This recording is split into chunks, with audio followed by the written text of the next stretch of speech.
Okay, good afternoon, everybody. Welcome to this talk on the importance of mental health. My name is Fiona, and Cecilia here. We'll introduce ourselves a little bit more in the minute. I think it's a very important area that has been magnified even more because of the situation, COVID situation we're in.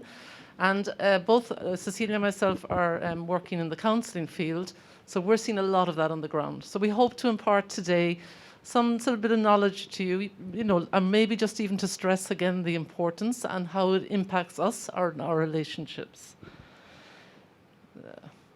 So we'd just like to start with an opening prayer, if you want to join in. In the name of the Father, Son, the Holy Spirit, amen. Glorious Lord, thank you for all the blessings you have bestowed upon us today. Thank you for gathering all of us here today to share our time, to learn and share in your house. Bless all of us here and protect this church. Holy Spirit, may you extend your divine wisdom for us to speak and to listen so that we may leave this place to glorify your name through our words, thoughts, and deeds. Amen. Thank you. So what did we discover today? What's your going to take away, we hope, at the end of this presentation? Mental health issues in Singapore, all right? We're looking at Singapore, but to be honest, we're looking at worldwide. It doesn't change much anywhere else. Risk factors for developing mental illness, right? We all have that, that we may have somewhere along the line, develop either anxiety, depression, something. And we'll just look at some of the factors that make that maybe a little bit more possible. Strategies and resources. All of us need that at the moment. What are you all doing to help your mental health? I always think of the analogy of a car in Singapore, right? You buy a car here, it's expensive, you look after it. You wash it, you maintain, the maintenance done regularly. How about yourself? How about this important? If you were to imagine yourself as a car, which car would you choose? That's up to you, right? How much you're going to spend. But how do you look after yourself? How do you service? How do you, self-care, all of that? So we'll be looking at some of those strategies and resources. And how marriages are impacted by mental health. Unfortunately, there is an impact at the moment, all right? And we're seeing it on the ground. If we to say the amount of couples that are coming, which is healthy, all marriages will go through some difficulty. How do we help ourselves and help our marriages? And managing our response. Eventually, it's down to each of us. We can't sort of say, oh, well, it's my husband or it's my wife. It all comes down to how you look after yourself. I also think, what do we teach our children? How do we look after ourselves? Where sort of monkeys see, monkeys do. So that's important. So we're going to ask you questions along the way, and it's quite simple. We're going to ask you, when the slide has a Mentimeter sign, we'll ask you just to open your phone and go into mentimeter.com, menti.com or just Mentimeter, and then you can put your number there. When we go to the slide, and there's a numbers you see there on the top, and then we'll just ask you to put in the number that is shown there, for example, 4701, that number. And then you can give your response. So whatever you'd like to say, you can do it there. Any questions, just put up your hand and wave. Cecilia, you can follow through. Okay, so I'm going to let Cecilia just introduce herself first.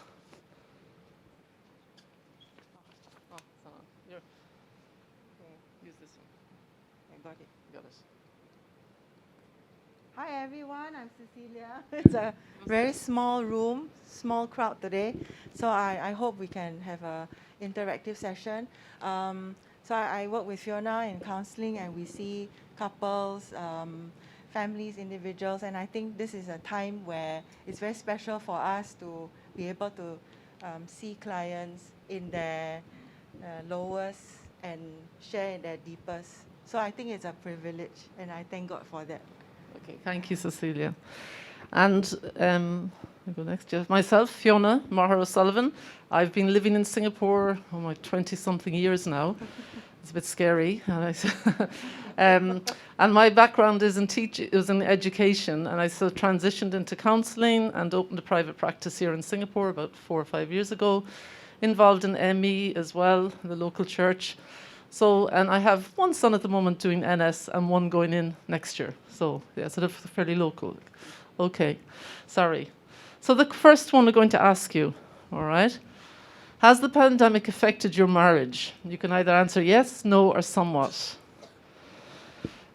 And you can be honest, because nobody can tell anyway where it's coming from. This is anonymous. And if not, just if you're not married, maybe just relationships. Has it affected your relationships with people? And the number's up there on the top, code 9300-2636. Sounds like I'm at an auction here, selling.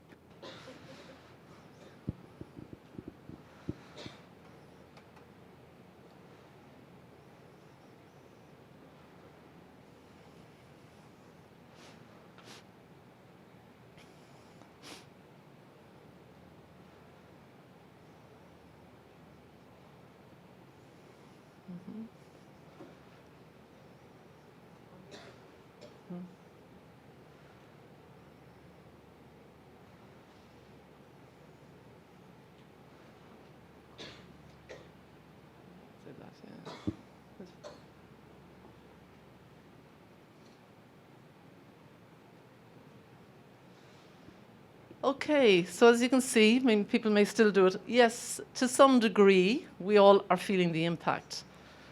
It is impacting us as an individual, and if it impacts me as an individual, it's going to impact all the relationships around me. And how many of us thought we'd be spending so much time with our loved ones, in the same sort of a place, with no way to escape, and our children? It's been tough. I mean, I was during lockdown with 3 teenagers in the house, and my husband who was working all crazy hours. And to be honest, of course it impacts us. My way of getting out was escape, go for a walk on my own into nature. Okay, so I think that's important, that we recognize in some ways it has impacted us. Whether that has been that I just can't cope with it, whether it has been that I'm not talking, I'm not communicating as well with my spouse, or maybe I'm not even communicating with my kids or my friends, right? And we'll just look at some of those things, but thank you for sharing. Oops. So what coping strategies did you use? Some people have gone, I said to you, I went for a walk. I did different things. What did you do? How did you get yourself through this? Or how are you getting yourself through this? What are the coping strategies? And you could say alcohol if you feel that's, some people, the amount of alcohol being drunk, but hopefully that's not the whole way, right? But what are you leaning into to help you through this? And again, the code is on top, same code, and just put in what you think. So we can all learn from each other, right? This is also a learning sort of way.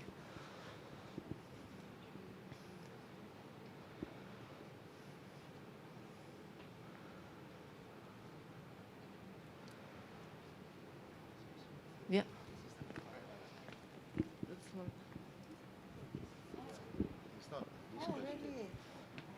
Hold on, no, so the wrong one has come up. Is it what's come up? Oh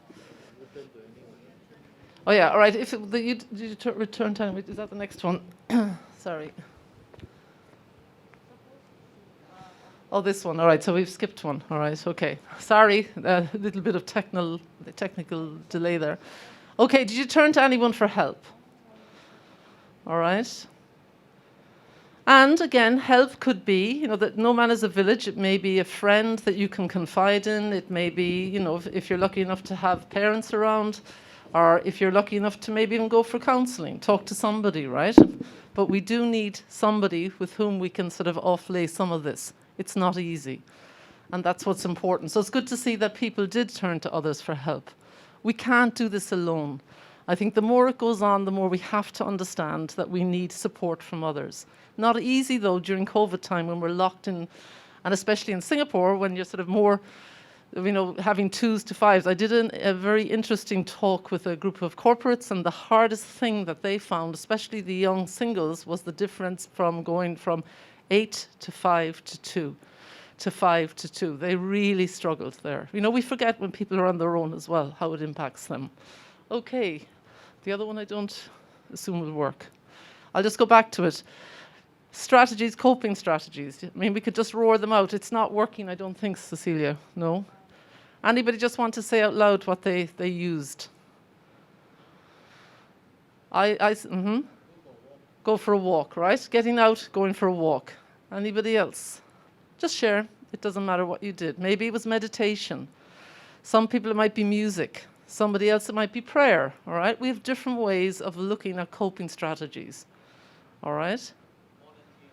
Volunteer work, right? Giving back to others, right? Okay, and sort of taking that focus there. Lovely, thank you. Artwork, beautiful, being creative, right? Taking that time, and we had a lot of it, to use that time. Thank you for sharing. So there's a lot of strategies that we can use to help, all right? And that's what we'll look at later. Okay, so I'm going to hand over to Cecilia now to continue.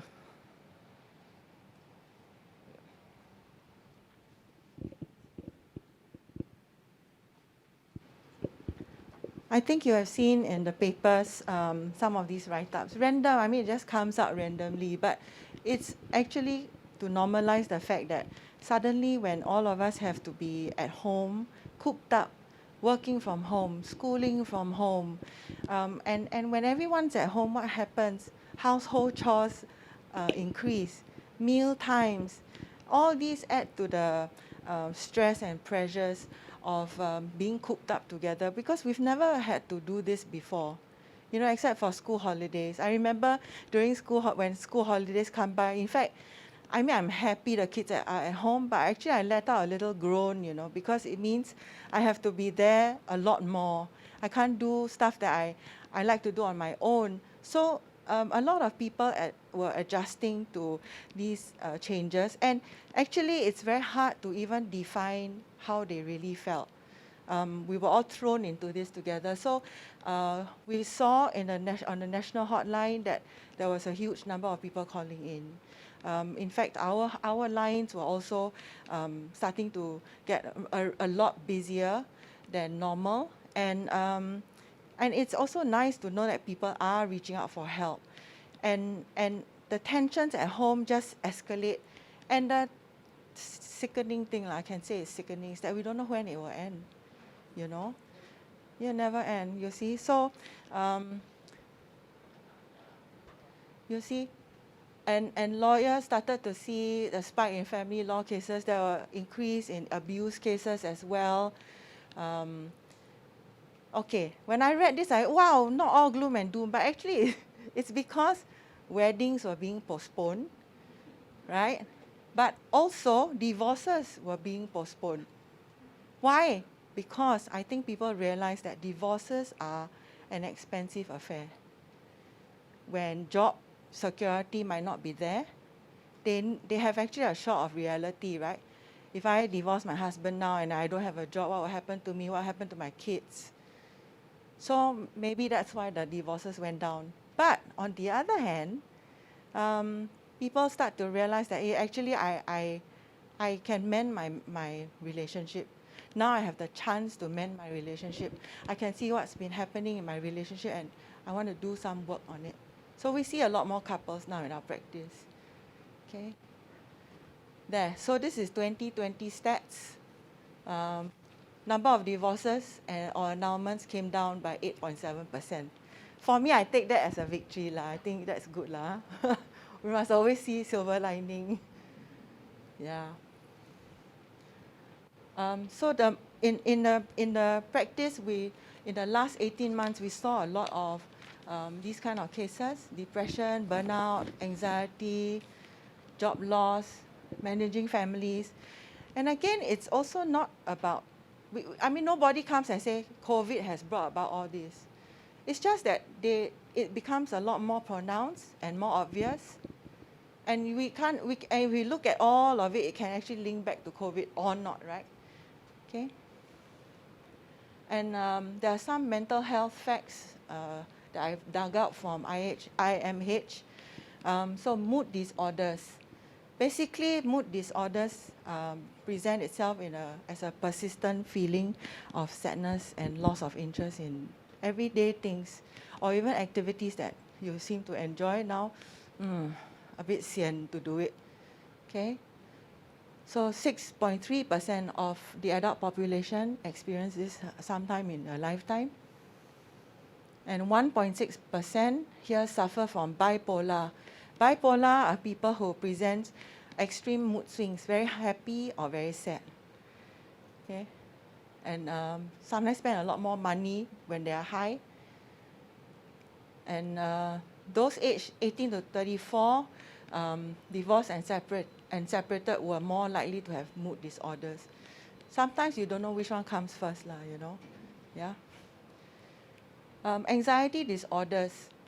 Basically, it's people with intense, excessive, and persistent worry and fear about everyday situations. Sometimes it's disproportionate to what really is happening.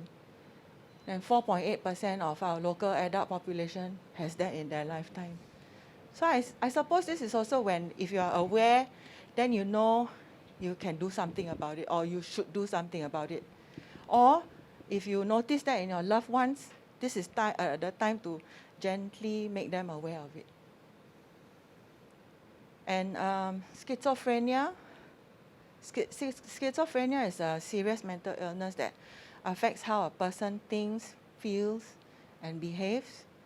So the stats here, it was quite interesting that you see that more likely to be present in those who are unemployed or lower household income.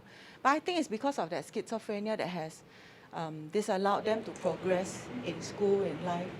What is the comparison of this ratio, 2.3%, to other maybe major cities?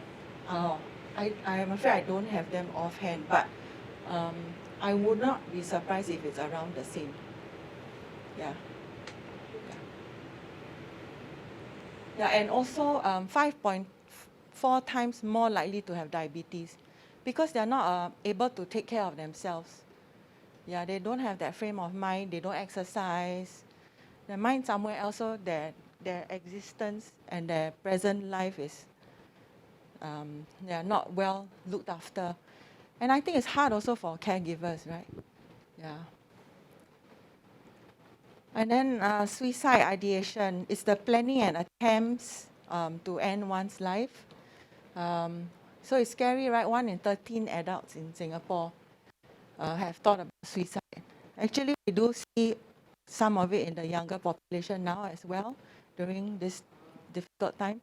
It's usually in the very young and the very old also. Yeah, and it also happens more likely in those with bipolar, MDD, generalized anxiety disorder, alcohol abuse. Yeah, so addictions lah. And health also, those with health issues. I think sometimes when they feel that their health are a burden, not only to themselves but to their family members, they also feel that I think it's better if I end my life, if I'm not here to burden them. Yeah. So mental health is very real. It's a difficult topic to address with our loved ones, because when someone changes the way they feel, they think, behave from a day-to-day basis, you might think, oh, what happened? But if you notice it over, say, like period of time, few weeks, and then it is a concern for those around. And the person who's losing it might not even realize. They might just feel a lot of despair, feel very alone. The negativity will impact their entire life and people around them. But sometimes it is also important to realize that there can be events in our lives that would trigger this kind of sadness. What are they? Bereavement, right? Divorce, loss of a job. It can plunge us into some kind of despair, right? Which is normal. So if you suddenly feel like that, you have to ask yourself, why am I feeling like that? What has happened? And if you know what has happened, then you can do something about it. I think empowerment is very, very important, to be able to say, I need help, or I want help, or I can get out of it. And I think also it's important to realize that every one of us have a different threshold for upsets, right? So it doesn't mean that if I can handle it, that means you have to handle it also. Yeah. And mental illness, so it's not all gloom and doom, it's diagnosable. And when that's diagnosable, then things can change, can get better. So the difference between counselors, psychologists, and psychiatrists is this. counselors, we do talk therapy, and we are also equipped with some methods and aids to help you think out of the issues that you're struggling with. A psychologist, they do tests to confirm diagnosis. So counselors, we can kind of know what is happening, but we will send to a psychologist or a psychiatrist for further tests. And then the psychiatrist is the person who will give you drugs to stabilize the moods. But I like to also remind everyone, especially if you know anyone on medication, is that if you cannot be on medication without therapy, because the drug itself cannot help you change the way you think. It's only with therapy that can work hand in hand. So it's 50-50 lah. Okay? And likewise, with no drugs, and if their moods are up and down, it's very hard to stabilize when we see them as well. Yeah. And mental health issues affect all our thoughts, feelings, and actions. Because what we feel, then we will think, affect what we think of something, and it will affect what we do about it, right? So you see, it's all linked. Okay. Any questions so far? Are we okay? Can you cover what can you do if the person uses medication but needs it? Oh. Yes. What can you do? What can you do? Okay. It's actually quite difficult, right? Because we see a lot. It's either when we're dealing with parents, often the parents don't want the someone to take medication, or it could be the other end of the spectrum where the adult doesn't want to take the medication. Eventually, it's something you have to work with, right? But I have seen clients, just like when they come in for therapy, right? And even with couples, and one person going, "I don't want this." Very difficult, right? But you'd hope that in some way that you could, work around it, right? And get the family support and who would influence them, but it's not easy. Would they listen to their doctor? Maybe not. Would they listen to somebody? But I've met people who refuse, right? And I see people who are depressed and live with it, and yet everyone around them has to suffer. So it is difficult, but it's very much a choice. We can't make anybody. I had one client came in, and I was working with him and his partner, very depressed, and it was impacting the marriage very much so. And then they went away for a while, and she had said that there was a history of it in the family, and when someone's working in a very high-powered job and all that pressure and stress, it doesn't help, right? Because there's no self-care going on. So eventually, I didn't see them. They had gone away traveling, and they came back, and it was like a new man sitting in front of me. And I said, "What happened?" He said, "I actually went to his own, I think, uncle was a doctor. And he said, enough is enough." He said, "It's in the family. You're not doing enough other than that." And he said the change in him was just, and I could see it when he walked in. Now, that's not to say everyone's fear is, "Oh my gosh, is this forever then?"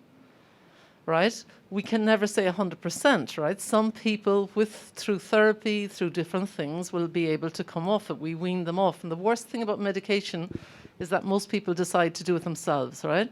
They take the medication and then "Oh, I'm feeling great. I'll just reduce it. And they don't work with their doctor. I had one client who was taking meds he discovered ADHD as a late, sort of in his 30s. And then he said to me one day, "Oh, I'm mixing them, Fiona." And I was like, "Stop." I said, "I can't work with you if you're not the doctor." So you have to educate people. And the worst thing is that people take medication and they don't follow up with the psychiatrist. And then what happens is they don't feel good. So if I'm sweating a lot, I'm anxious a lot on these meds, you need to talk to somebody. Also, there's a lot of other alternatives that we can look at, all right? But again, after working a long time in this field, I will never say no always to meds, but there's a lot of things we can do before getting there, if that sort of answers, okay? Thank you. That's not working. So actually, we went online. There are 10 saints actually who struggled with mental illness. But these are the prominent 3 lah. You see? Anger management, depression, OCD, and inferiority complex, which actually plagued him for the rest of his life. But the difference is they offered it up in prayer. And this is what we can do, right? That's a gift of our faith. Yeah, so if you go online, there are many things to read about their mental illness, and I found that very empowering. I think Mother Teresa experienced depression as well, right? Yeah, and yet they continued, you know, they had that resilience through their faith. So I found that really wonderful. So I have another Mentimeter for you now. Okay, you ready? How do healthy, um, how do healthy mental states benefit marriages? So I mean, imagine if you are calm, how would that benefit your marriage? What if you're angry and agitated all the time? How would that impact your marriage? What if you're giving in all the time, or you are taking all the time, or you are just cautious about everything?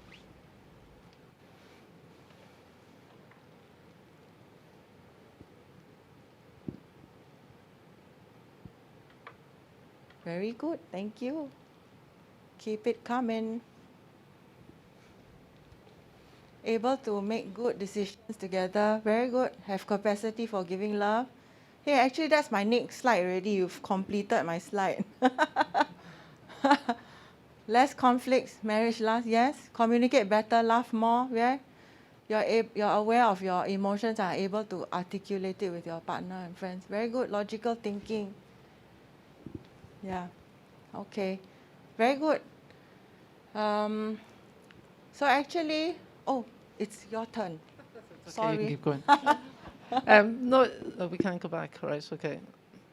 Sorry. So, yeah, so you see, if we were in the ideal world and everything was running perfectly, we would be in a good place. But unfortunately, this world has changed and shifted so much. And everyone is feeling the impact, right? And we see a lot of young marriages or young partnerships sort of falling apart a lot sooner.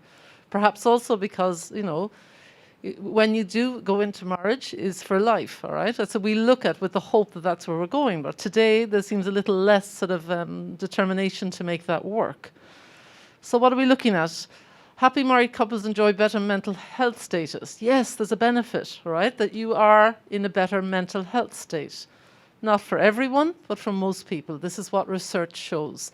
And when I work with couples especially, and I work, both Cecilia and I are trained in the Gothman approach method, and John and Judy Gothman both work from research-based. They've taken over 6,000 couples, put them into what we call a love lab, wires them up, and they take all their responses. And no matter which country you come from, which culture, whatever, we're all the same, right? But research-based is very logical too, right? And when I work with a lot of male clients, they go, oh, research, okay, so that's real. So it does work, right? When we're in a good place, our marriage will benefit. We fall sick less often, have fewer instances of depression and anxiety. So in a happy marriage, right? Well, and again, happy, everyone here will have a different version of that. Nobody will have the same, and that's okay. It's the status quo that you're happy and comfortable with your partner.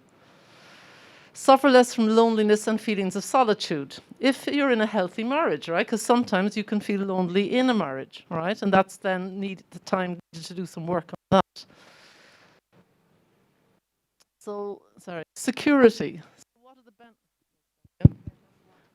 it's back again. Security. So we have a feeling of security, right? I don't have to worry about my partner if I'm in a stable marriage. Mutual support. The person is there for me. They help me when I need them. I have something to run off somebody, and sometimes I can't do it with other people. My partner will be the person I go to. Witnessing life events together. You know, so even how we managed through COVID. And interestingly, I'd ask people, have you any strategies as a couple for managing? And some people say, well, we haven't discussed it, or we haven't talked about it. And I'm saying, oh, interesting, we're 2 years into it now, right? You know, people haven't even discussed this. It's like we're talking about it in other ways, but we're not always mentioning how it's impacted us. Goal setting and accomplishments as a couple, and that's the Gothmans have what they call the sound house. And one pillar is trust, the other is commitment, and on the top they talk about goal setting and accomplishments. Where are we going? What's our vision in this marriage? And when we have that with somebody, it helps us to feel good about ourselves. And of course the goals change as we process through life. Good physical health, interestingly, all right? You know, maybe we benefit, we help each other, you know what I mean? We talk about let's eat better, let's do this, we do it together. Encouragement and praise. When a good marriage is working well, one of the biggest things, and I often say to couples, is appreciation. And how often do we give it? And I put my own hand up, probably not enough. But the benefits of giving appreciation are huge. So it's about, saying something, oh, well, thank you for going out of your way today and collecting me. Often people say, oh, I know she does. I said, saying the word thank you. And when I work with couples, I ask them and they'd say, why? And I said, because it fills our emotional bank. We have an emotional bank. Think about it. When you first meet your partner, you're constantly filling it up with love, affection, everything, texts, gifts. Suddenly you make a commitment to someone and it's almost like you dry it out. It's a deposit. It's withdrawal, withdrawal, withdrawal. And unless we're depositing some of these positives in there, now more so during COVID, we need 5 positives for every negative that we take out. So it's worth thinking about. Respect and fairness. That's what we need also there. To be, respectful to each other and feel that, it's fair what we're doing together. Understanding each other's love language. I always love this because I think most couples feel, oh, I know my love language.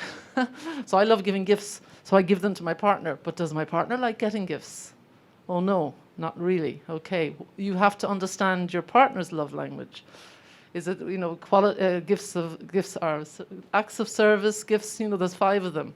Looking at that and discovering what is good for your partner. Better sex even to golden years. Sex is one topic most couples don't discuss. Sex and finance. No, we don't go there. No, we don't go. But research shows that as people get more mature, they can open up and talk a little bit more, and that in the golden years, people have better sex lives than before, which is sort of interesting. So couples during the pandemic. So how was it for you if you're in a couple during the pandemic? Not used to being together 24/7. Pretty tough. I see my partner all the time. Haha, scary, all right? No break in that regard. You know what I mean? They weren't going out, we weren't sort of getting away from them. No personal space. Now, that was one issue that was for a lot of people. Sorry, I'll just... This one.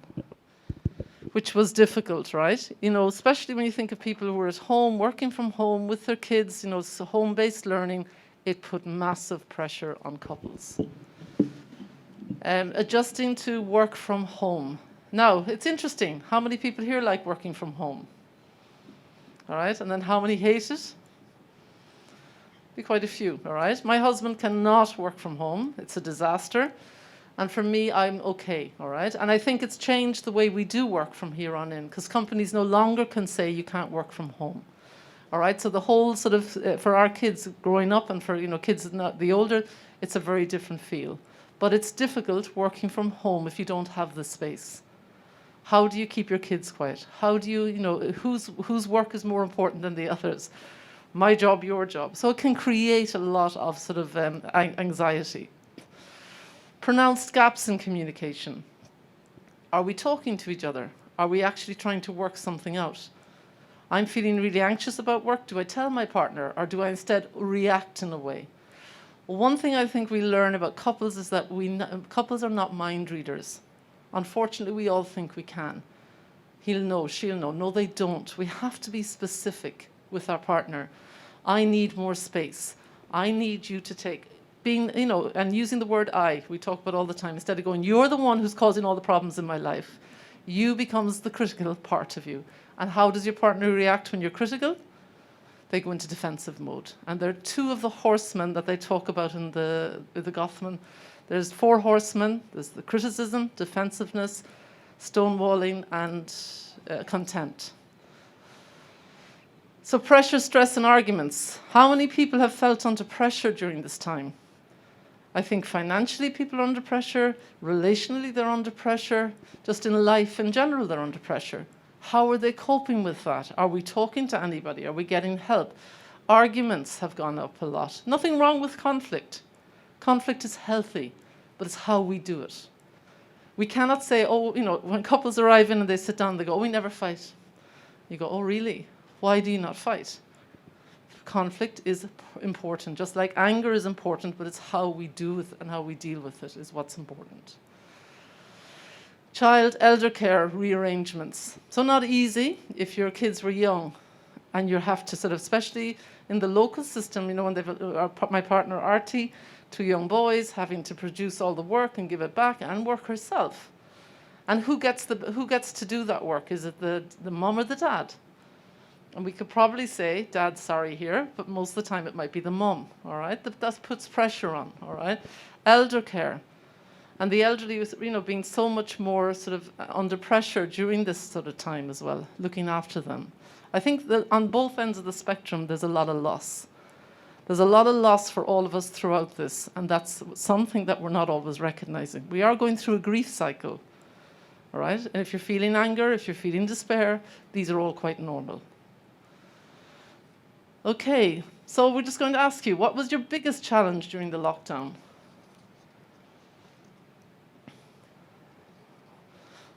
What was the hardest thing for you?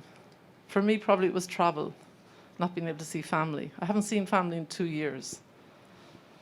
And for a lot of people, that was, you know, that is, for other people, everyone's different, and there's no right or wrong answers here. Is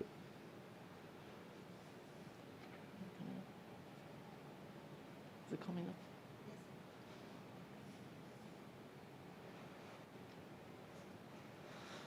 So no personal space. Can't meet in big groups, big family you know, can't get your family together. It's very hard, isn't it? Do you know what I mean? Only 1 or 2 can go, right? Cooking for so many at home, every meal disaster. What's for dinner? That horrible question. They all look at me, go, what's for dinner? As if I have to sort of concoct, I'm a world chef or whatever. Under one roof with my mum permanently, very difficult, right? You're having with somebody, you love them, but being with them all the time is not healthy. Loss of connection outside my family, yes. A lot of people, a couple arrived over just recently to say goodbye to us that lived in the same condo. They were Irish, and we'd never got them over because they have very young kids and they had no help. And my son said, why didn't we know them, Mum? I said, because of COVID. Because there's 5 in our house, all right? And unless I specify to my kids that someone's coming in, there's always one. So by the time I get home in the afternoon, I could have had 2 visitors. So that night we can't have any visitors. So there was a lot less connection. And that is something that we all need as social human beings. Maintaining good family relationships. Yes, every relationship's under pressure, all right? Not easy. Coping with new routines, very much so. You know, all of even doing the art test, you know, getting a PCR, all of that is stressful.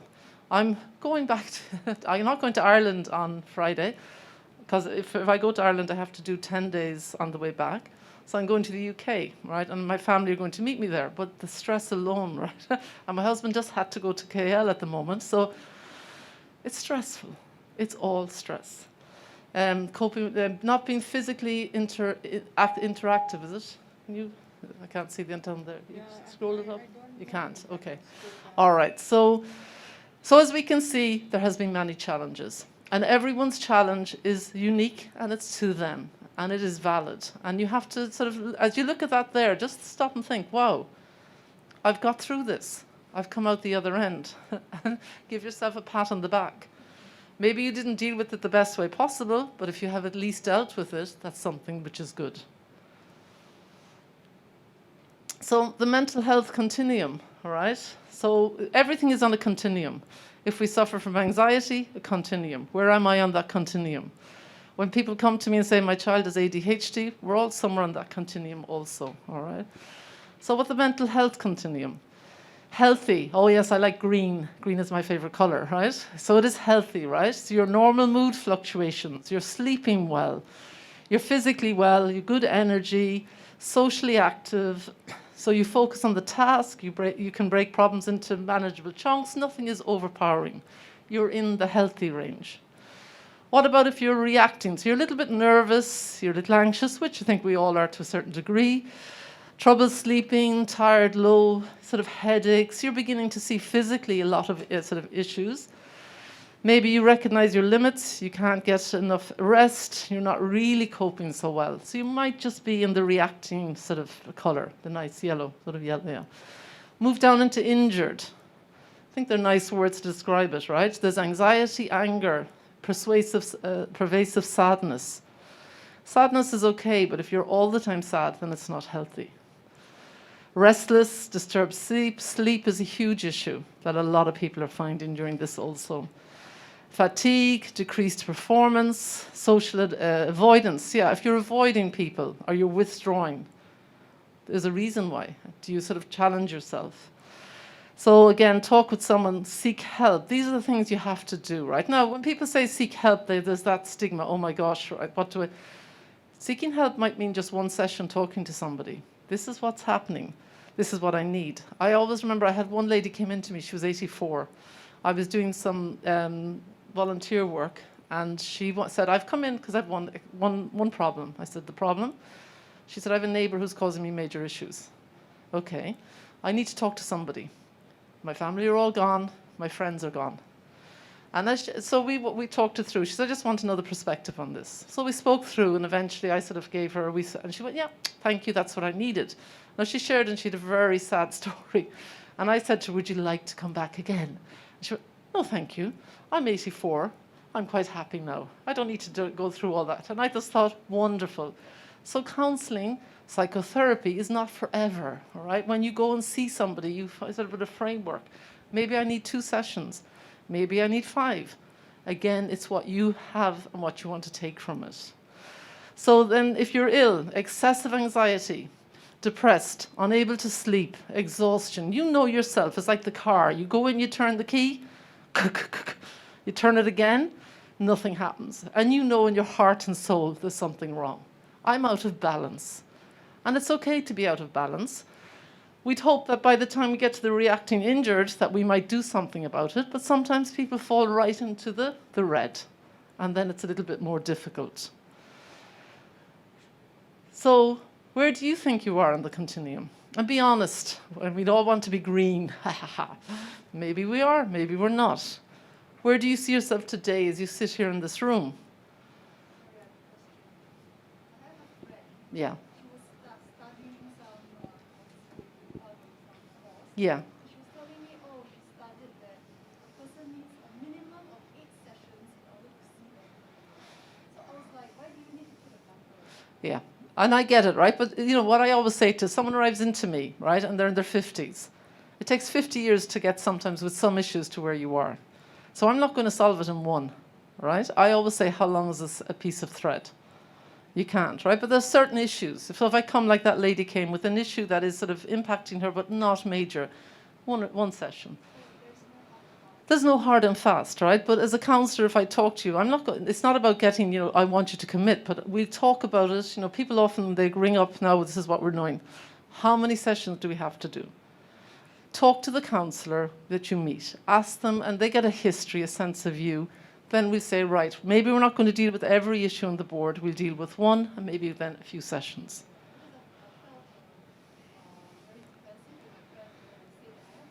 Yeah. Yes, everyone's different. Yeah, no, there's no golden number. Yeah.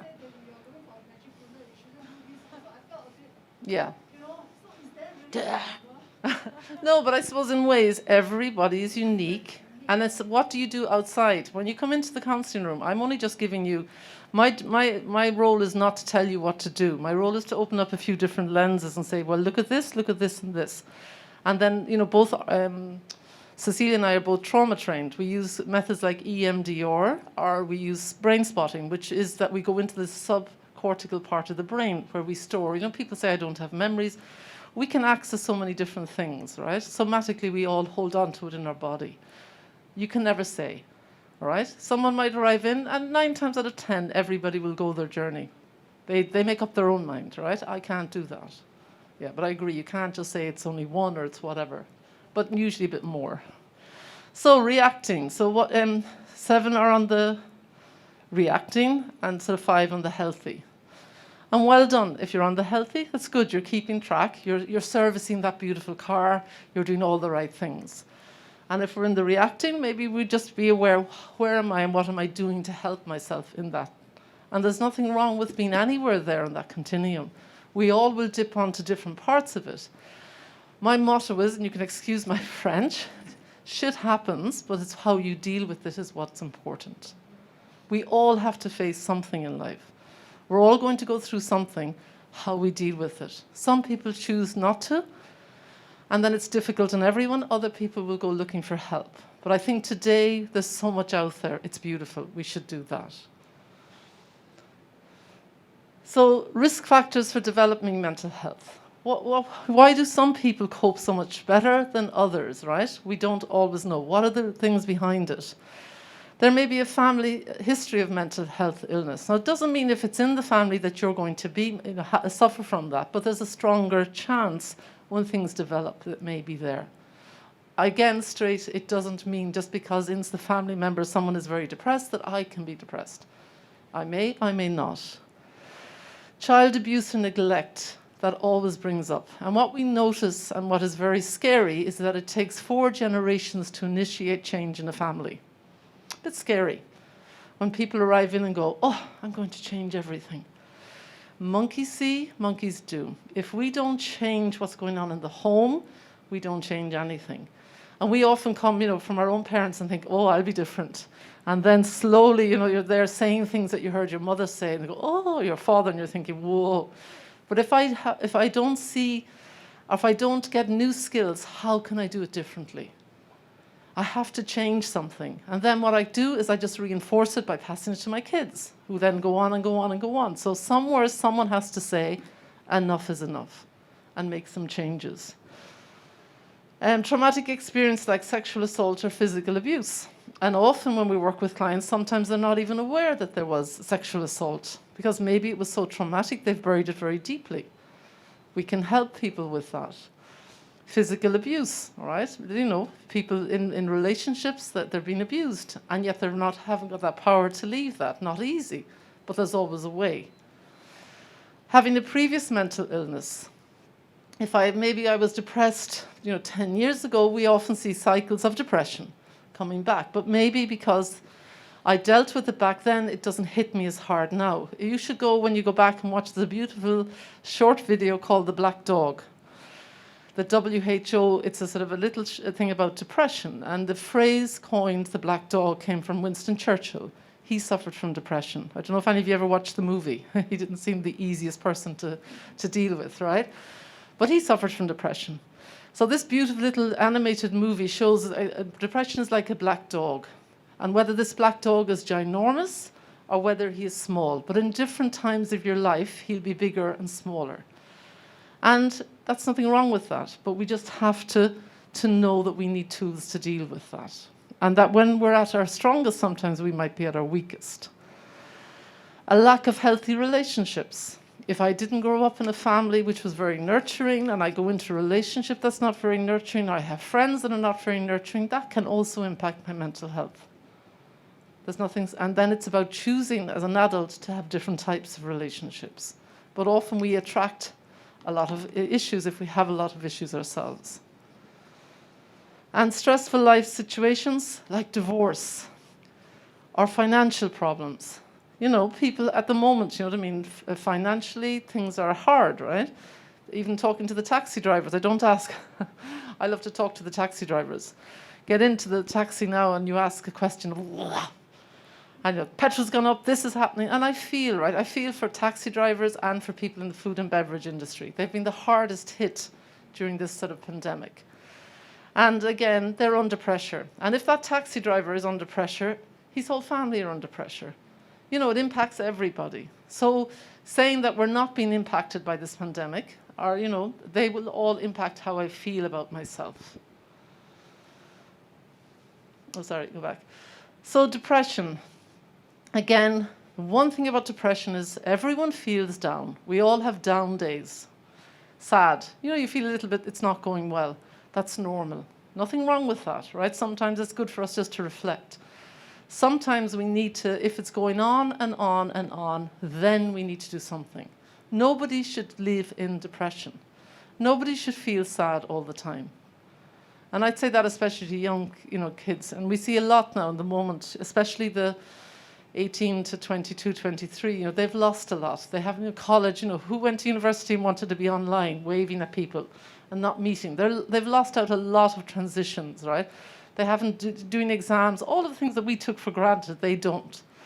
So what they say, research shows that perhaps in a few years down the line, about 10 years down the line, we're going to see the repercussions of this in our kids, especially when nothing is being done to talk to them, help them through it, to normalize it. And we see just a lot of things that come up, a lot of symptoms of depression. And sometimes, and that was a relevant question, if someone is depressed, very hard to say it to them, you know. But all you can say is, you know, there's a part of you. I always work with parts. You don't, because when I say you're depressed, it feels like the whole lot of me is depressed. So do it in the sense of saying, there's a part of you that's depressed. Yeah, and people prefer that, right? I had a client who came in, was extremely anxious. And she came in and she presented almost like she was anxiety.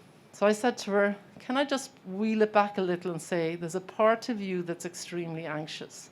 And she said, you know what, you're right, I'm not anxiety. But sometimes it becomes something to us. So we have to sort of frame it a little bit. And how to recognize anxiety in yourself and others. We all know our anxiety. If I was just to say to you now, just to close your eyes, take a deep breath, and just breathe. Now, we've just done a very good course on breathing. And breathing, unfortunately, we don't do enough of. Deep breathing. We should be able to slow our breath down to about 5 breaths a minute. And do it, we talk about diaphragmatically, in through your nose and out through your nose. And just as you close your eyes, if you want, or look down, just really deepen your breath, just going to for a minute. Put your feet on the ground, hands facing up, because I always think your hands, your palms up, and just allow your breath to deepen. Allow yourself just to let go of any tension, and just breathe a little deeper and breathe a little slower. And just let your body let go of some of the tension.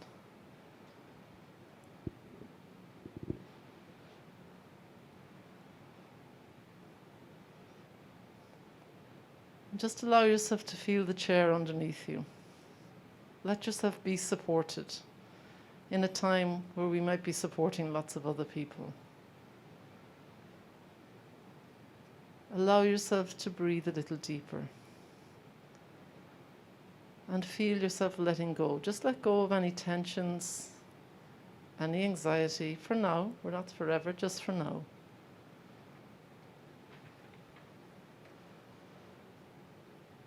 You have the ability to let it go.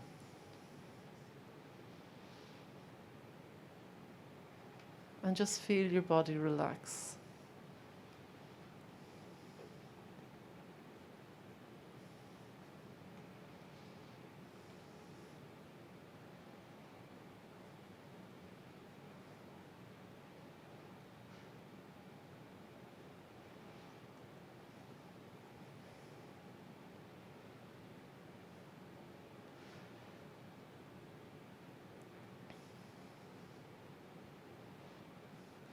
Okay, I'm going to ask you to come back. I'd let you a little bit longer, except we're under time, right? But how does that feel, just to take that little bit of time out?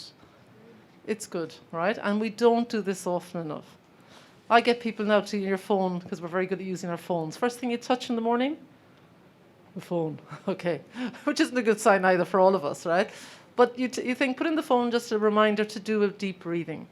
What we saw when we did this course and we wired people up and we had the heartbeat and the breathing, is that if you can breathe deeply for 5 minutes, right, that's really slowing down, and we were watching this very slow movement and got there, that you actually would reduce stress so much, right, that I think he said the benefits you got was something that would do for 12 hours in your body.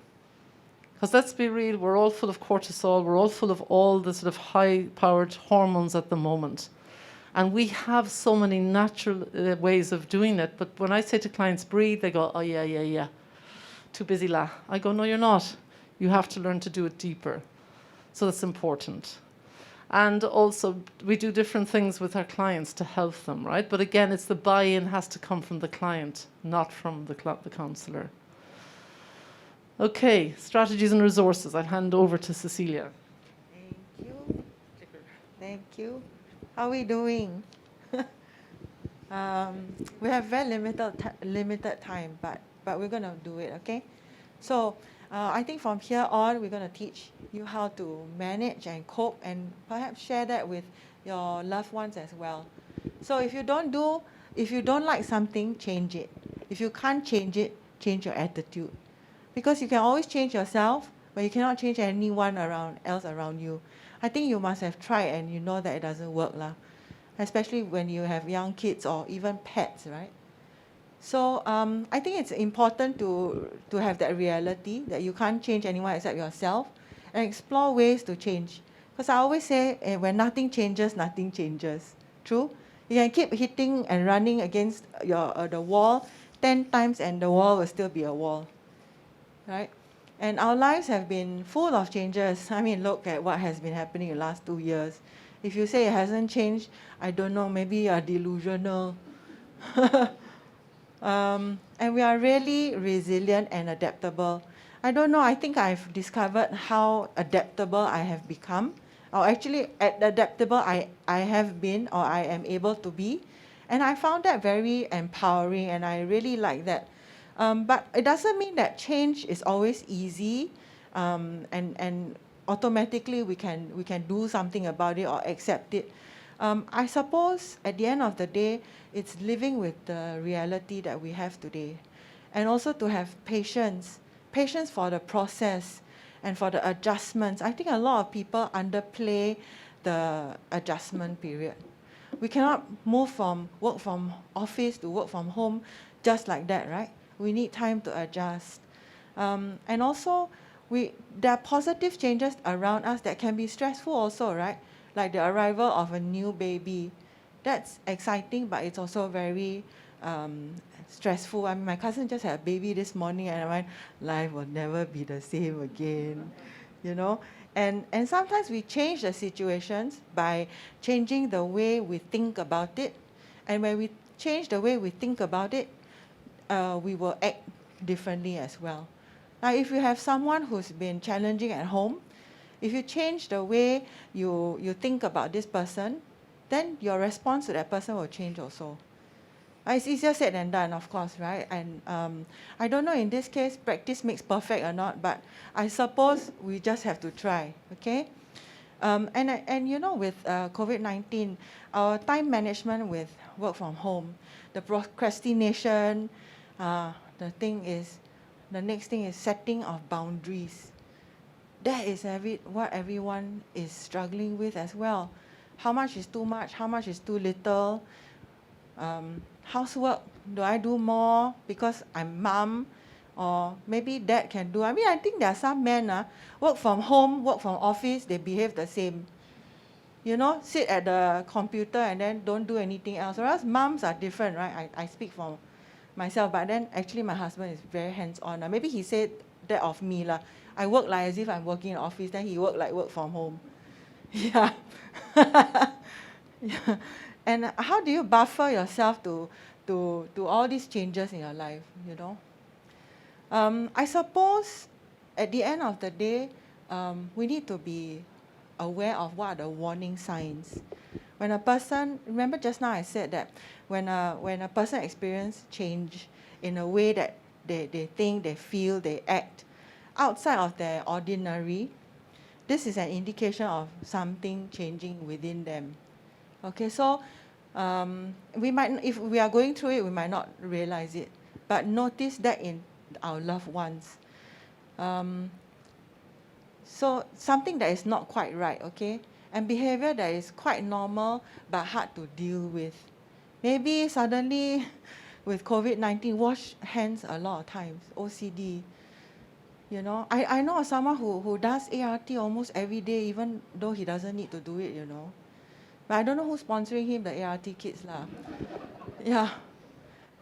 You know, or suddenly very afraid to leave the house.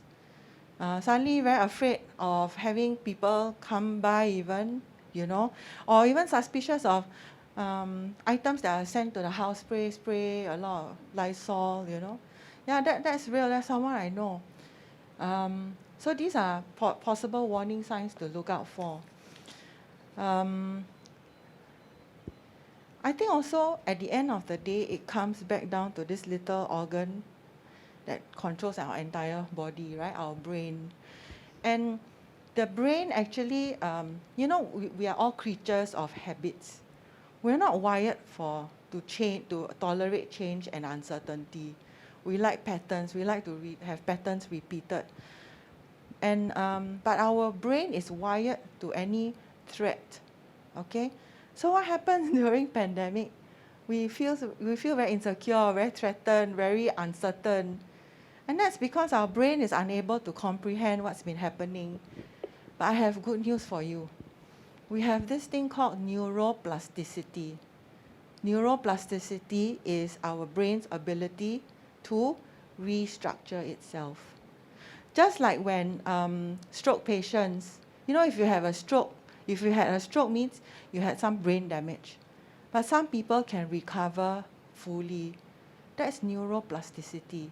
That's the brain's ability to rewire. Okay? And as human beings, we are still somewhat cavemen in some ways. We are often, when put in a situation, an unfamiliar situation, especially a frightening one, we fight, flight, or freeze. Which is your favorite? Sometimes when we fight with our spouse, we fight, flight, or freeze. Some spouse like to fight, the other one like to flee. Then, why you getting away from me? Come back here, make worse. So fight, flight, or freeze.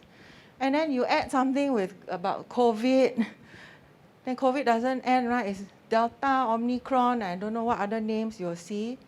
What about VTLs appearing and disappearing? I mean, I see a lot of it in Fiona, who's been planning and unplanning and planning again, I really feel very sorry for families who have been separated for years. I mean, you can't go back to Malaysia.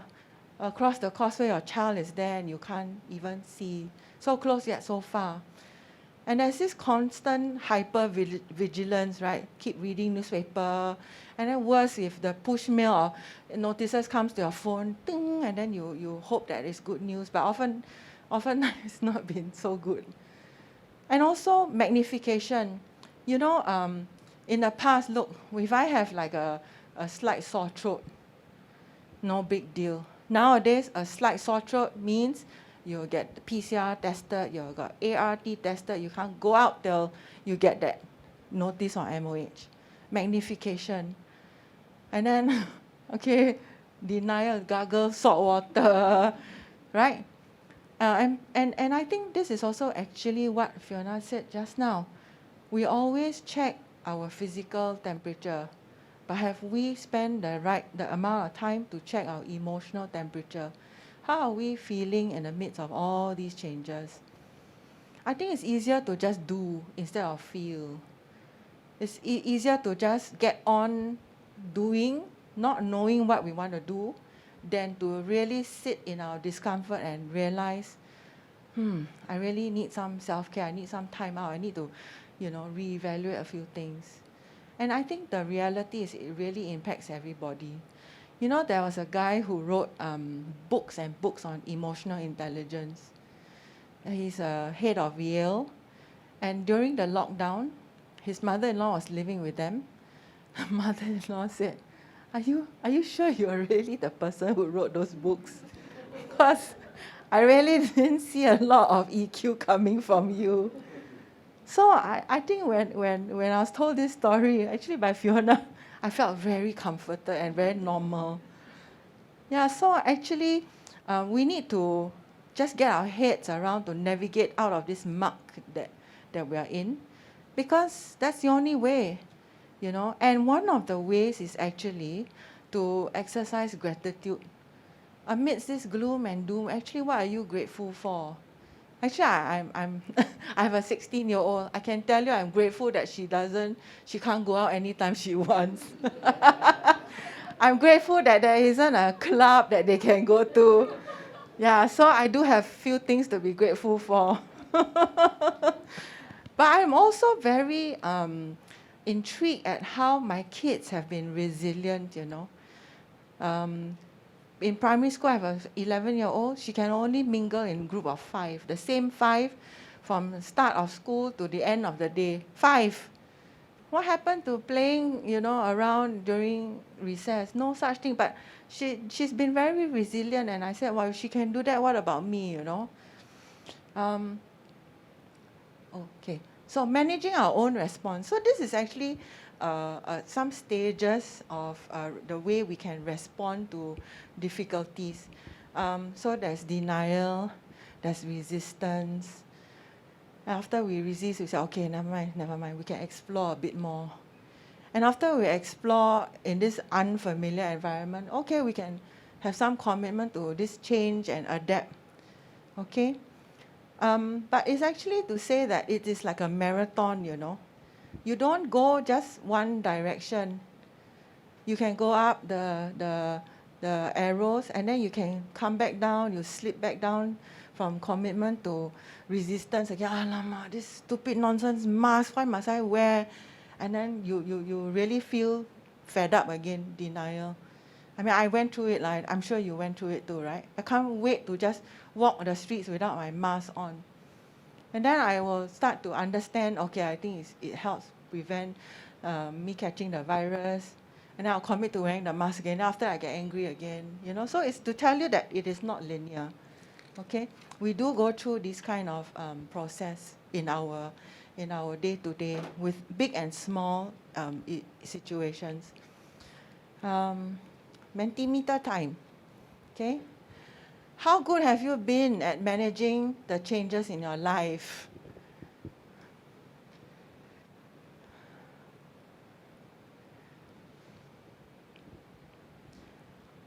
I think I'm at could do better, to be honest. Yeah. I think there's always ways that we could do better. Yeah. And I think also, there were moments where I really feel I need help, and thank God I have in-house help. I text the group, I call one of them. So blessed. Yeah. So you see, at the end of the day, we need to be able to recognize where are we, and then from there, we know what we need to do next. Because if we don't know where we are, we don't know which direction to take. Yeah. So, okay. What's the next thing is, what can you do to boost your ability to cope in these uncertain times?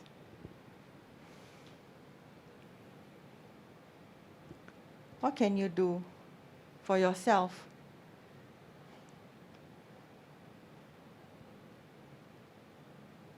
What is within your area of influence or scope of influence?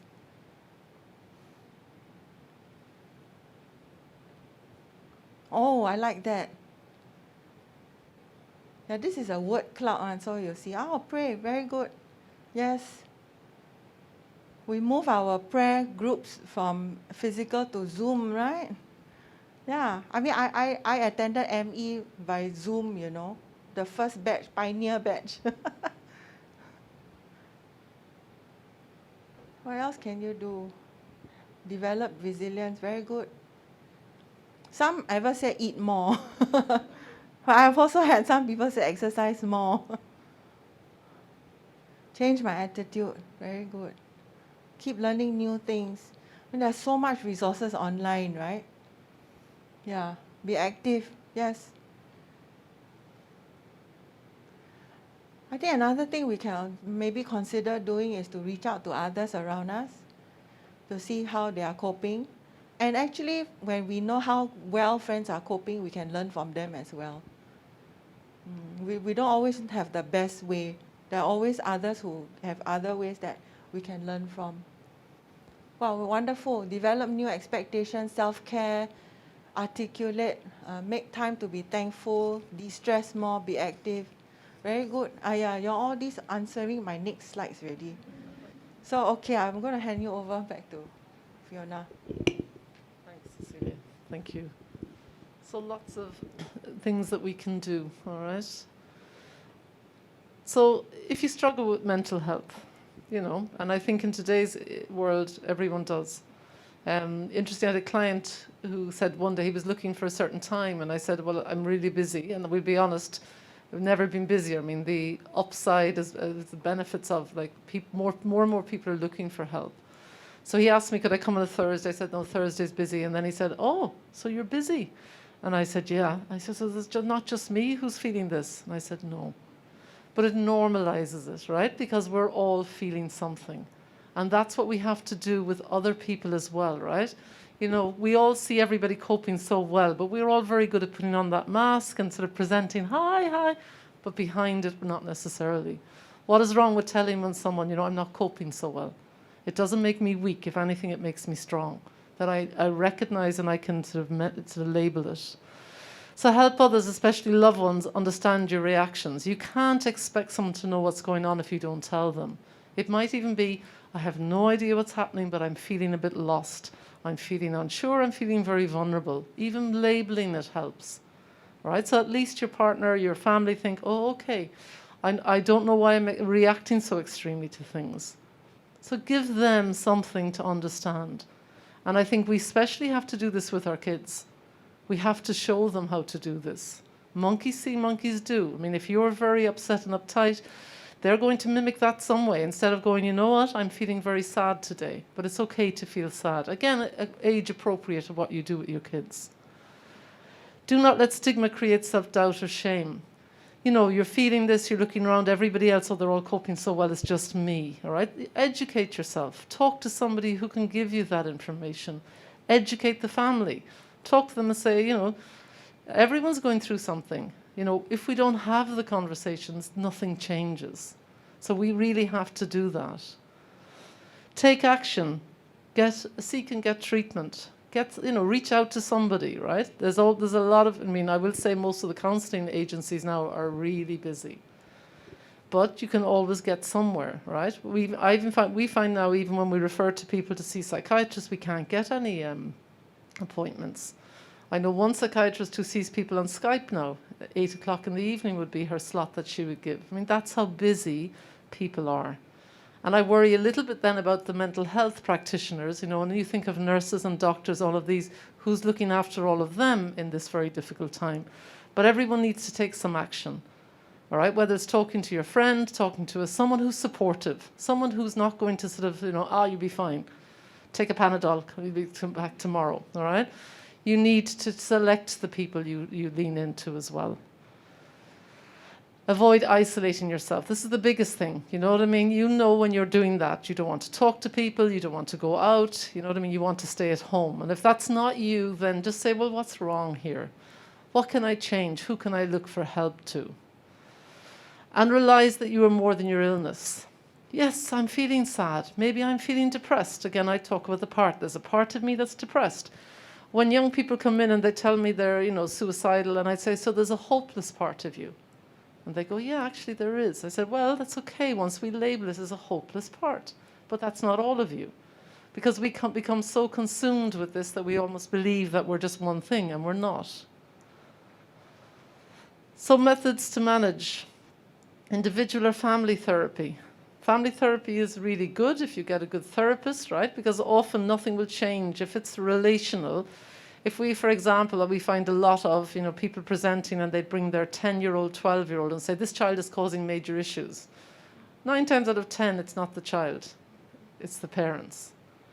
And let's be honest, if we don't have skills, there's no one here judging, right? This is something that we don't always have, right? And then helping young kids, it's usually systemic. We can't just help the child, we have to help the family. So maybe we need a family session. And more young kids are now saying that to their parents. I think we need counselling, and parents that are rock up. Fair enough, I think, you know, we're teaching our kids, we hope that they will do that. Our individual therapy. Our couple, right? A lot of couples are reaching out. Community support programs. You know, there's community centres, there's lots of church organisations, people that can help. I mean, it's, you know, the great thing is that you can just Google and find so many things. It wasn't always like that before. Alternative treatment.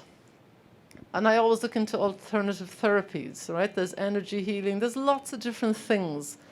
You know, you can pray, you can exercise, you can do meditation, you can do breathing, you can do so many different things, right? Everybody finds a level. And you might talk to somebody, they say, I've tried this, and you think, okay, maybe I'll try that, and do a little bit of research into it.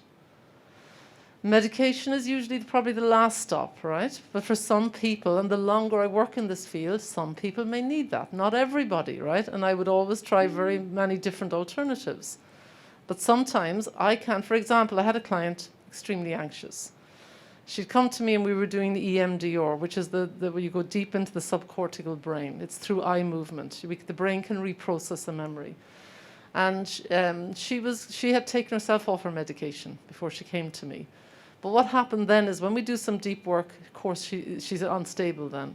So she went back to her psychiatrist and she said, if you want to do good work, you're going to have something to help stabilize you. So she's on medication now and we're doing deeper work. And the psychiatrist is helping her to bring it down. We couldn't go in to do that deep work. Well, we'd have to wait. And when do you wait until? So sometimes it's very important. So challenge your beliefs. Take one long-held belief and pretend that you believe the direct opposite. You know, you have to challenge yourself. Make a mental note of how you feel and what thoughts come into your mind. That's what I have to do now going back to the UK, right? My daughter's there, and like everyone who comes back will tell you it's like another world. Because nobody's wearing masks, although, sorry, since last Tuesday now they're all wearing masks. But it's a different feel, right? And people are not as aware. I said to my daughter, what are the numbers like? And she said, what numbers? I said, COVID. I said, we don't talk about that anymore. Oh, okay, right? So there's a different way, and I'm not saying one way is right, but we're in an island, and I understand it's very different, right? Ireland is doing really well, right? Ireland is also an island, but bigger. And I know it's a city-state, so we have to, right? But we're living under a lot more pressure than we even realize. And I think when you go away and you come back, that's what people notice.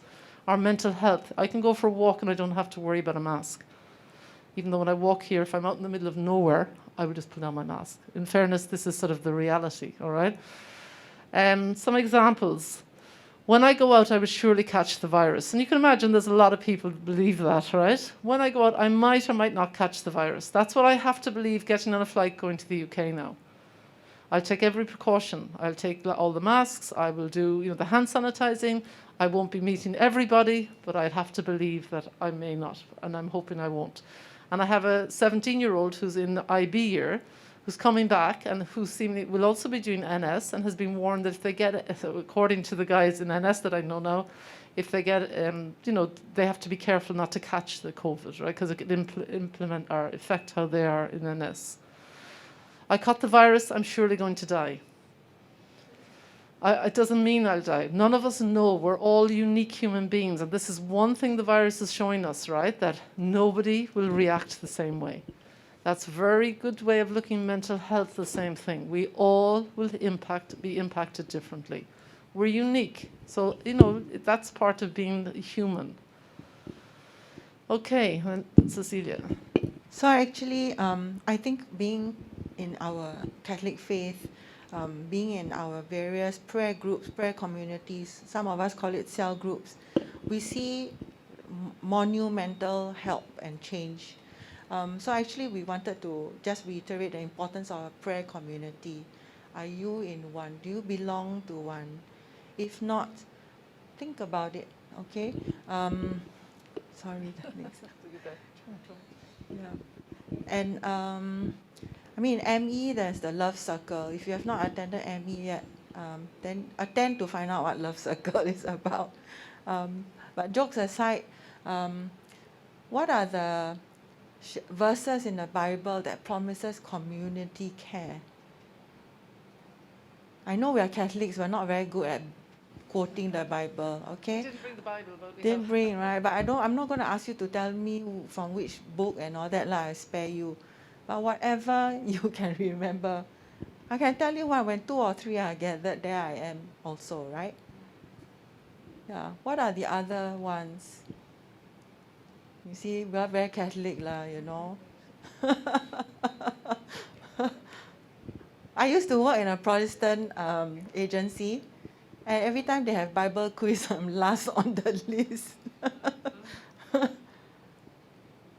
Yes.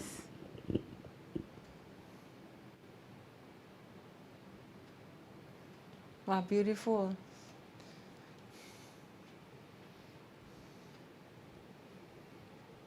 We're almost there, okay, we're almost done.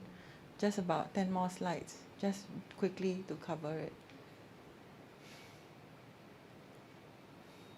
Yeah.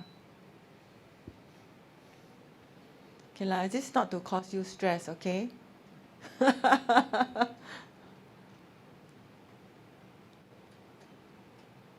Anyway, in light of us not always very good at quoting the Bible, I've prepared some lah.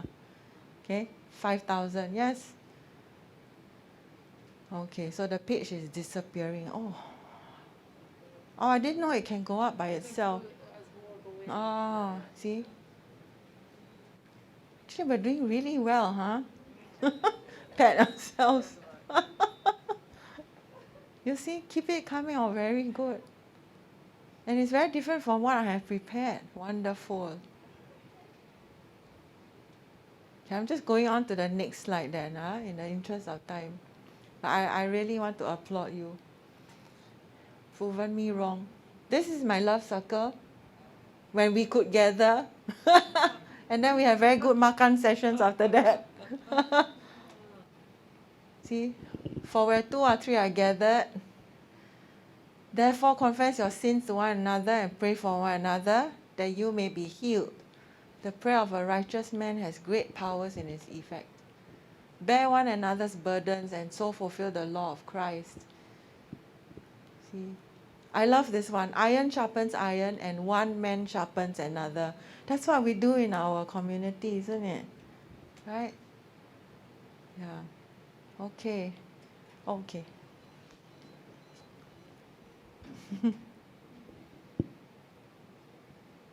I wanted to ask Shelley, how old is the longest running love circle? Do you know? 20 years? More than that? 30 plus years. Wow, you see? They become some parents together, then bring children. Some pass on. Oh, yeah, and they support each other through sickness also, right? Yeah.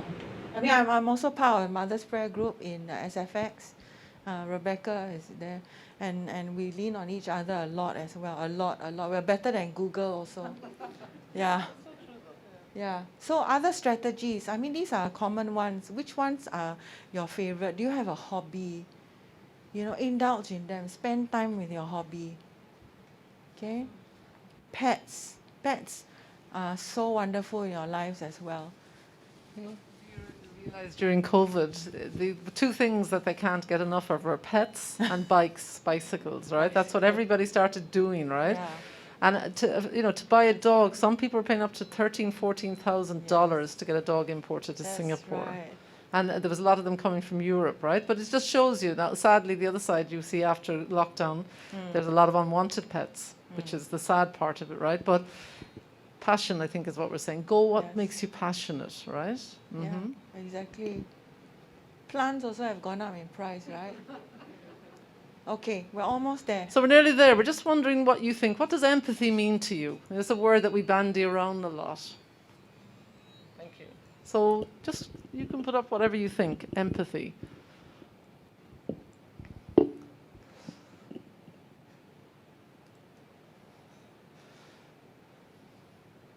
Compassion, sympathy. And we'll look at that in a minute a little bit more, all right? Because in a way, empathy is very different to sympathy, but I get where you're coming from.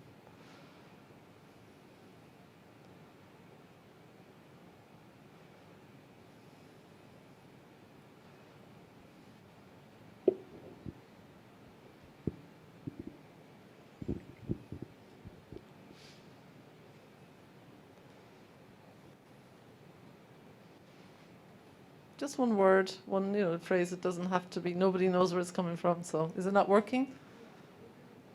Is it not working? Well, the answer isn't going there, is it? All right, it doesn't matter.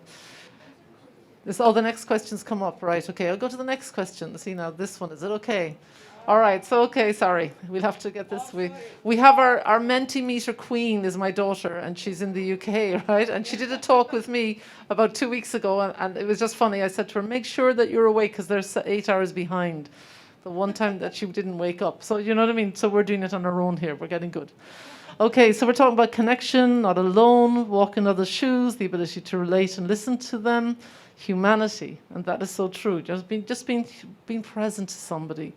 And often I can't solve your problem, but I can just be there. And most of the time people don't want me to solve the problem, they just want me to be there. But we often jump in with all the answers and try to do that. Someone understands 100%, right? And they don't have to say, I understand, oh, I've been there too. No, that's not about that. It's just, you're in a deep, dark hole and I get some idea. To understand the person better, the acceptance of the person, love, acceptance. So all of these, beautifully said, all right? Now, empathy. Why is empathy so important now? It's even more so important is that people are experiencing multiple kinds of stress.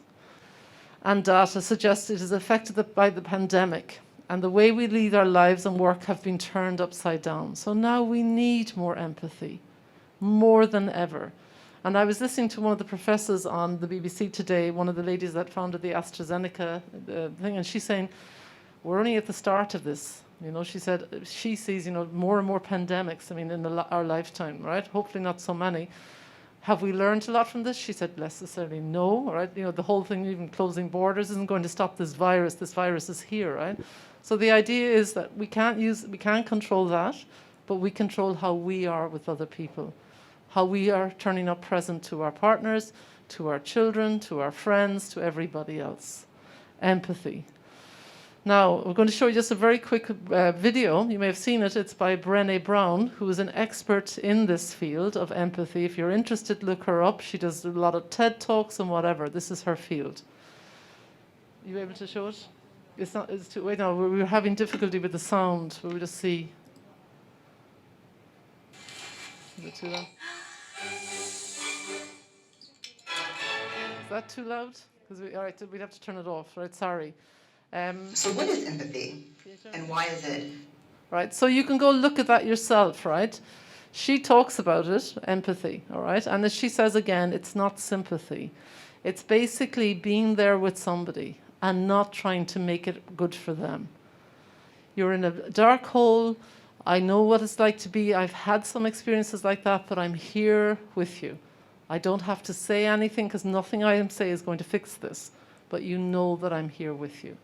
And that's what empathy really is. It's a beautiful short. You can Google it, right? And it's Brené Brown, Empathy. And it's really nice to watch. Sorry, that one's gone, right? Is there one before that? No. All right, so what about self-care then? All right, so there was one slide before it, no? No. So we just wanted to emphasize, that's one tool we can use, is to be empathetic towards others. So what about self-care? How good are you looking after your car? Whether it's the sports car, whether it's the family wagon, whether whatever, okay? We were just talking about regularly practice deep breathing, all right? Do a short relaxation or visualization exercise. Interesting that a client came into me last week and she said, I can't do this breathing, Lark, so I did a visualization with her. And all our brains are different, right? And she was able to do that. So she found that a lot more helpful. Reduce the use of stimulants, right? All of us, I'd say the world over, the amount of alcohol, the amount of coffee, the amount of whatever that has been consumed has just gone through the roof. Nothing wrong with it all in moderation, but if we're leaning in a little bit more, when people said to me, well, is 2 o'clock too early to have a wine? I'm going, well, maybe on a Saturday or a Sunday, but perhaps not Monday, Tuesday. And it's so easy because it's like everyone's suffering, right? But we have to hold our own. Get sufficient sleep. Now, we live in a world where we're constantly wired. And if your phone is in your room, please take it out. If there's I think your bedroom is made for sleeping. It should be dark, it should be calm, and any technology should be outside. Why? Because it disrupts any of our wave patterns, all right? Every device is leaving out signals. More and more research is showing this. And if we don't do it, how do we expect our kids to do it? Put your phone out there. You do too, Mum. Don't you talk to me like that. We have to show them by example. And when I ask the question, who touches the phone first thing in the morning? And if we all say, yeah, well then what are we doing and what are we teaching our kids? So it's important. And sleep, when someone loses their sleep, then everything spirals down. And because we are not medical doctors, when someone comes into me and there's been quite a long time without sleep, I then say to them, well, medically talk to someone, see is there anything that we're working against here first, then come back, and then how prepared are you to make changes? You mean I have to leave my computer outside? Because when I can't sleep, I open my computer and of course the melatonin, we stop producing it if we're constantly on screens all the time. Drink more water. Do we drink enough? I struggle. I always think I do, but we should be drinking, a few litres of water a day.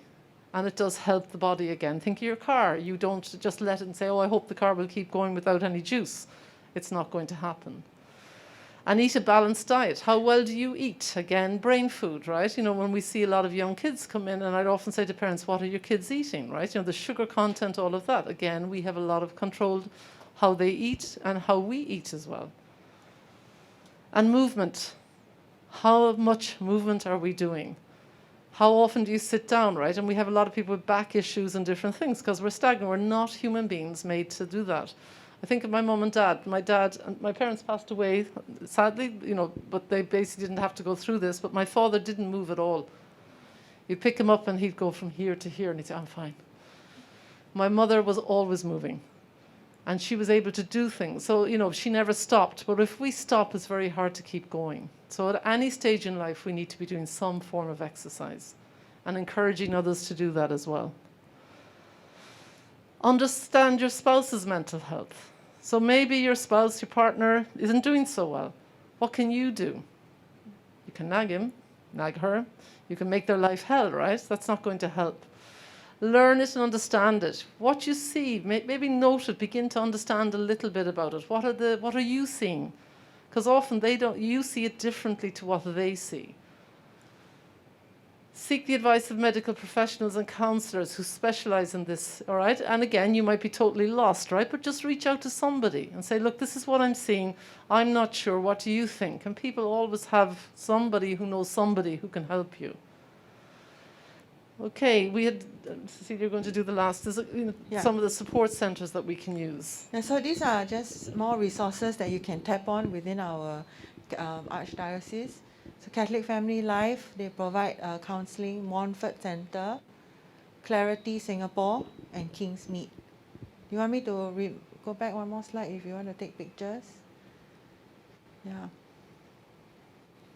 So these are the four. Some of us prefer to speak to a Catholic counselor, so we can always look for them here and request, because not all counselors there are Catholics. Okay, King's Mead, of course, they're all Catholics. Okay.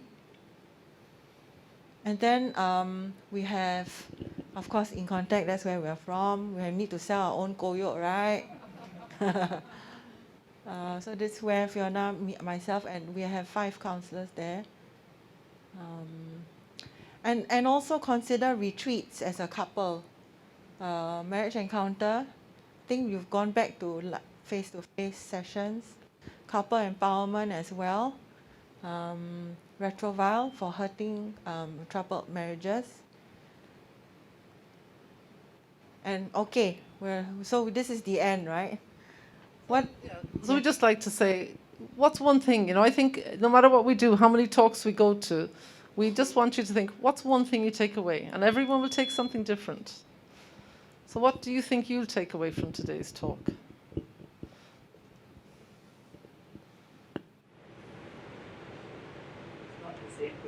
It's not the question. What's the next one? It's the same. Hold on a second. It's the same. 1 sec. It's the same. Oh, you have to refresh, I think. It's just refresh Mentimeter and then, yeah. It's all right. Don't worry. We're getting good at this. Practice, exactly. So hope, which I think is so important, right? There is always something we can do. Grateful, breathe and pray, yeah? A lovely combination. Empathy and not just being there for others, not solve problems. I think that's a huge one, right? I think when we come with the wish to solve a problem, we can't help somebody. Just say you're there, right? And if they want you to help, then that's different. Community is important. Talk to somebody, how to look after myself and those close to me. We are not our mental health. Say there's a part of you, yeah, I am, that is depressed. Yeah, I have a depressed part. It's much easier than saying I am depressed.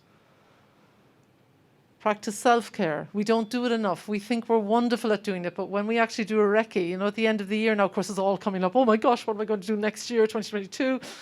And then by, month in, we've forgotten all that. So doing realistic change, right? What can I change that I can realistically sustain? To know I am not alone and to care for myself, yeah? And our faith is there. We lean into people we know that understand that, and we are not alone. And I think even when we do meditative practices, that's what they say. Remember that if I'm feeling lonely, I'm not the only person feeling that in the world. There's some comfort in that. If I'm anxious, I'm not the only anxious person in the world, or in this room, right? Everybody looks around and thinks we're all fine, but underneath we have no idea. But knowing that we're not on our own. Everything we experience, everyone else does. Okay, so talk to somebody. And I know it's some, culturally people, I worked in two of the local schools here. I worked in St. Hilda's Secondary School and I worked in Queensway. And I do think on the ground things are changing. Kids are a lot more, I'm coming in for a session, I just chat to you. You know what I mean? And that's what we want to do, right? We want to model for them as well. So my own son, I said to him, would you talk to somebody? Because they all go through different things, and I know they, as a mother, I won't always be the first port of call, right? My daughter's great. This daughter will tell me what's going on more than the sons. And then, sometimes, they'll say to you, yeah, I'd like to talk to somebody. And he said, I think a male counsellor would be better. Not always easy to get the perfect person for somebody. But we want that sort of flow, that someone can say, I need to talk to someone, I can't talk to you. Okay, it doesn't have to be me. The beauty is that we can talk to anybody once it's safe and confidential and that. Okay, right, so there's a lot of there, and thank you for that feedback. So we're just going to sort of wrap it up now. Does anybody have any questions they'd like to ask? Anything else they'd like to do? Say? If not, yeah, Shelley? Just to share, I signed up for an art session with my daughter. An art session? Yeah. And the instructor was teaching us on soul. I realized I was getting more anxious. About the... And she was saying it's a relaxing time. It's a relaxing time, it wasn't... But I was getting so stressed Yeah. because I wanted my piece to be really good. So the pressure, I want to be the perfect. That's so true though, but even recognizing that, right? Do you know what I mean? Sometimes it's stressful, even the things that we think would be de-stressing us. But beautiful that you recognized, yeah. And people are trying so many different things, So again, I think every day we should all start with just saying taking some deep breaths and just saying, scanning yourself, just like you go to the supermarket, they scan, how am I doing today? Is everything flowing okay? All right, there might be a little heaviness here, there might be an ache here, but is it enough that I can keep going? But if I wake up every day and that heaviness is there, then I need to do something. And the first step can always be talking to someone, that would give you a reasonable sort of response, or go and talk to somebody confidentially. Celia, do you want to say any more? Yeah. No. Nothing to see. Nothing to say. All right, so we're going to say this prayer? Yes. All right, so we're just going to say a prayer for our marriage. Lord God, you are our first lover.